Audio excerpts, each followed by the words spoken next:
So నేను కాంగ్రెస్ కార్యకర్తలకు, కాంగ్రెస్ శ్రేణులకు, టు దట్ మ్యాటర్ ఇండి కూటమి సభ్యులకు ఇలా ఛాలెంజ్ చేస్తున్నా. When Chitragupt comes with data, save Manipur అని చెప్పి మన కాంగ్రెస్ 55 సంవత్సరాల తర్వాత ఆయనకు కొంచెం ఒక మణిపూర్ పోయినప్పుడు గో బ్యాక్ రాహుల్ గాంధీ అన్న స్లోగన్స్ దేశం మొత్తం ఇలా అదే దాని మీద ఇలా చర్చ చేస్తే యాక్చువల్లీ అసలు కాంగ్రెస్ మణిపూర్ మీద అసలు మోదీ అనే ఈ వ్యక్తి ప్రధానమంత్రి లెక్క కేవలం కాంగ్రెస్ కూటమే. ఇది కాంగ్రెస్ అనుకుంటున్న రాజకీయమా లేక ఒక బలమైన ప్రభుత్వం భారతదేశంలో ఎందుకు ఉండొద్దు, ఉంటే దాని నష్టమేంది?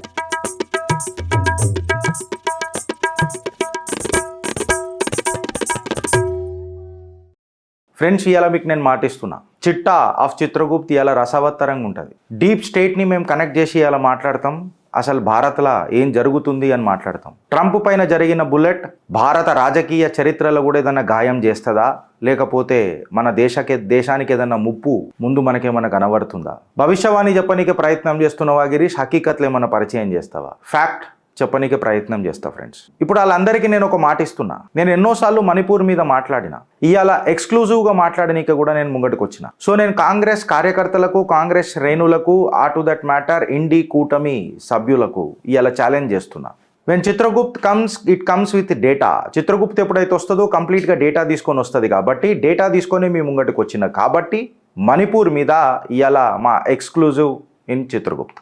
సేవ్ మణిపూర్ అని చెప్పి మన కాంగ్రెస్ 55 సంవత్సరాల తర్వాత ఆయనకు కొంచెం ఒక జ్ఞానోదయం కలిగింది అని చెప్పి కాంగ్రెస్ భావిస్తున్న తరుణంలో మణిపూర్ పోయినప్పుడు గో బ్యాక్ రాహుల్ గాంధీ అన్న స్లోగన్స్ దేశం మొత్తం ఇలా సాక్ష్యం చూసినాం మనం.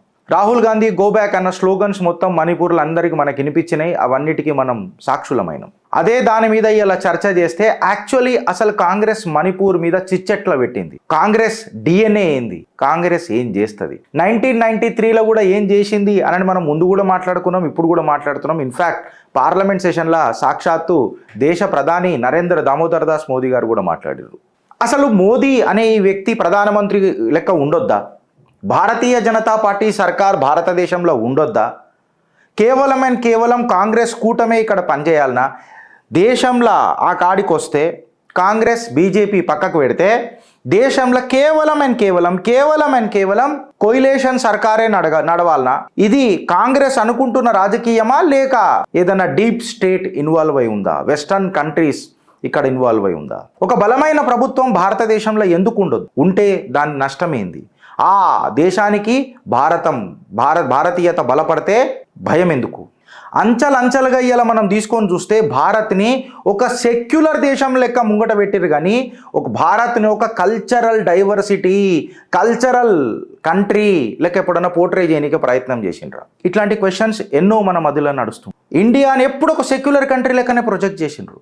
నేను ఇలా సెక్యులర్ భావజానాన్ని దెబ్బతీస్తలే, నేను ఆ కల్చర్ని బయటికి తీసుకురానికి ప్రయత్నం చేస్తున్నా. ఆ కల్చర్ ఏదైతే కల్చర్ మన అందరినీ కలిపిందో ఆ కల్చర్ని బయటికి తీసుకురానికి ప్రయత్నం చేస్తున్నా. ఆ కల్చర్ భారత్ని ఒక విశ్వగురు దిశగా తీసుకోవడానికే మనకు ఏమంటారు సహకరిస్తుందో దాని గురించి మాట్లాడడానికి ప్రయత్నం చేస్తున్నా. Straight to the topic. Congress హీనా చరిత్ర చాలా రోజుల తర్వాత పరిచయం చేయాలి కదా, ఇప్పుడు చేస్తుంది. కాంగ్రెస్ హీనా చరిత్ర, అసలు బలమైన రాజ్య సర్కార్ ఎందుకు ఉండొద్దు అనని ఒక డీప్ స్టేట్ ఆలోచిస్తుంటే దాన్ని ఆచరణ చేస్తున్నది ఎవరు తెలుసా? కాంగ్రెస్ హీనా చరిత్ర. నేను మాట్లాడతలేని మాట, మీరు చూడండి. నిన్న ఒక ట్వీట్ దొరికింది చిత్రగుప్త్ చేతికి, కొలోయ్ మణిపూర్ అని చెప్పి ఒక ట్వీట్ దొరికింది. ఆ ట్వీట్లో ఏం రాసి ఉండరో చూడండి. Congress Manipur misstep, SOO agreement with ZRA leads to influx of illegal migrants and bloodshed. ఎవరు చేసిర్రు SOO అగ్రిమెంట్?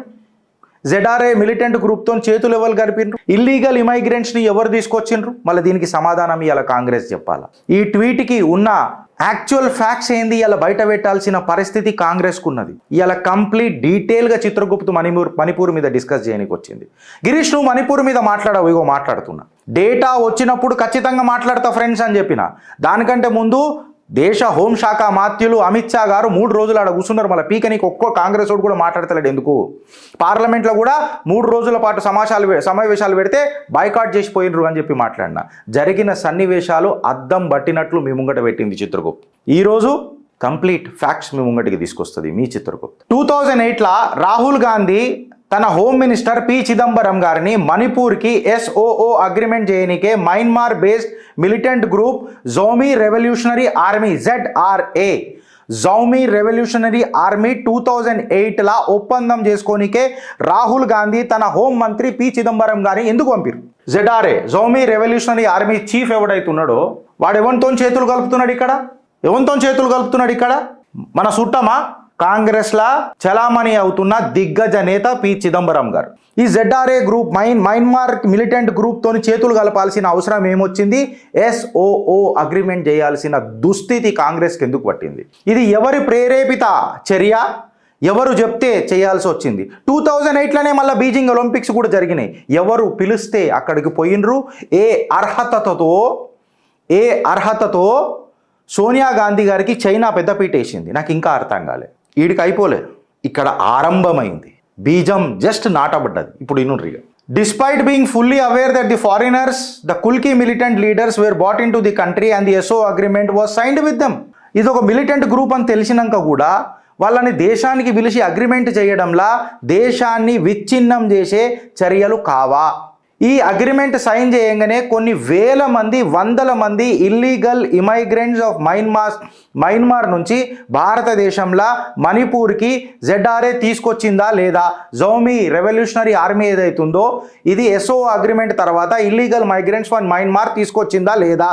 వీళ్ళు వచ్చిన తర్వాత ఎంతమంది ఇన్నోసెంట్ స్థానికులు ఎవరైతే ఉన్నారో మణిపూర్ల మీద వాళ్ళ మీద ఎంత అరాచకం సృష్టించింది? దేశ ప్రజలు మర్చిపోయినరా? ఒకసారి చరిత్రకు వెనుకకు పోదాం.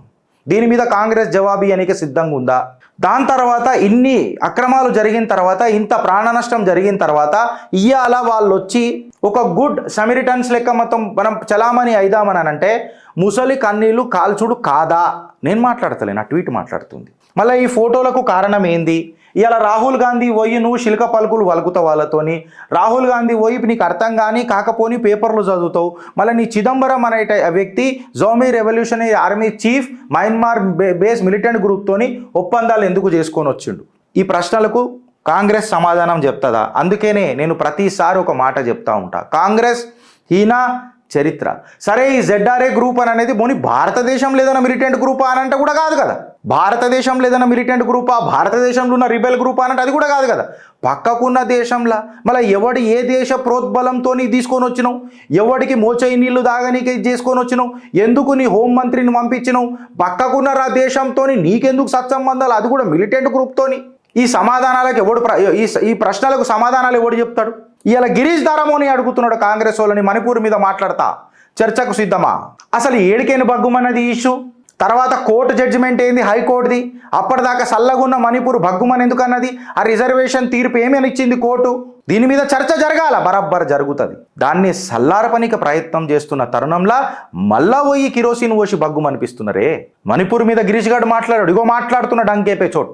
యూపీఏ సర్కార్కి ఫారినర్ల గురించి తెలియదా? జై లైట్ పోయింది. యూపీఏ సర్కార్కి ఫారినర్ల గురించి తెలియదా? కుకీ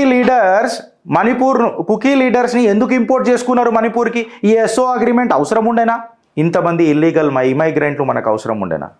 ఈ కాంగ్రెస్ పాపాలు ఎట్లా పోవాలి అని అడుగుతున్నాను.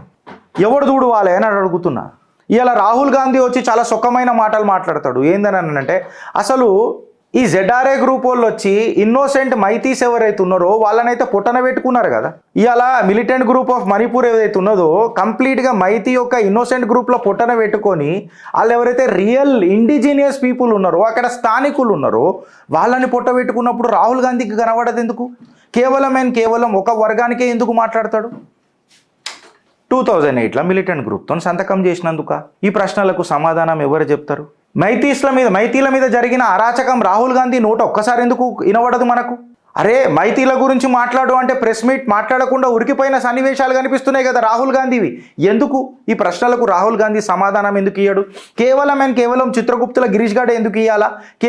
కేవలం భారత్ సర్కార్ల అమిత్ షా ఎందుకు ఇయ్యాలా? కేవలం భారత్ సర్కార్ల మోదీయే ఎందుకు ఇయ్యాలా? ప్రొఫెసర్ నాగేశ్వరరావు కూడా సగం ఎందుకు చెప్తాడు? తులసి చందు దీని మీద ఎందుకు మాట్లాడదు? మన రఘుకు ఇది అర్థమవుతుందా? చింతపండు నవీన్ గారికి ఇది తెలుసా? కాంగ్రెస్ కార్యకర్తలకు ఫుల్ నిజాలు చెప్తున్నది ఇలా చిత్రగుప్త. ప్రెస్ కాన్ఫరెన్స్ మైతీల మీద జరిగిన అరాచకం మీద మాట్లాడు రాహుల్ గాంధీ అంటే ఉరికిండు. ఎందుకు ఉరికిండు? మళ్ళీ రాహుల్ గాంధీ పోయినప్పుడు గోబ్యాక్ రాహుల్ గాంధీ అని ఎందుకు అన్నారు? నా దేశ భూభాగాన్ని డ్రగ్స్తో, మాఫియాతో, ఇల్లీగల్ మిలిటెంట్స్తో నారాయణ ఇంత ఘోరాతి ఘోరంగా రక్త చరిత్ర సృష్టించి దేశాన్ని విడగొట్టే చర్యలు చేస్తున్న ఈ కాంగ్రెస్ ఈయన చరిత్రకు నేనేం మాట్లాడాలా? ఇప్పుడు ఏం సమాధానం చెప్తారు చెప్పుండ్రి. దీనికి చెప్పుర్రి సమాధానం. దాని తర్వాత నేను మణిపూర్ మీద మాట్లాడతాను. నేను మిమ్మల్ని అడుగుతున్నా ఫ్రెండ్స్, భారతదేశాన్ని వీళ్ళు సల్లగుండనియరు. ఏదో ఒక శక్తి వీళ్ళకు వెనక నుంచి సపోర్ట్ చేస్తుంది. ఆ డీప్ స్టేట్ ఎవరు? ఇప్పుడు నేను పరిచయం చేస్తాను మీకు. ఇక ఆరంభమైందని చెప్పిన అందుకనే మిమ్మల్ని అడుగుతున్నా, ఆలోచిస్తారా లేక అనుభవిస్తారా? భారత్ గట్టిగా ఉండొద్దు. ఇంకొక చిట్టా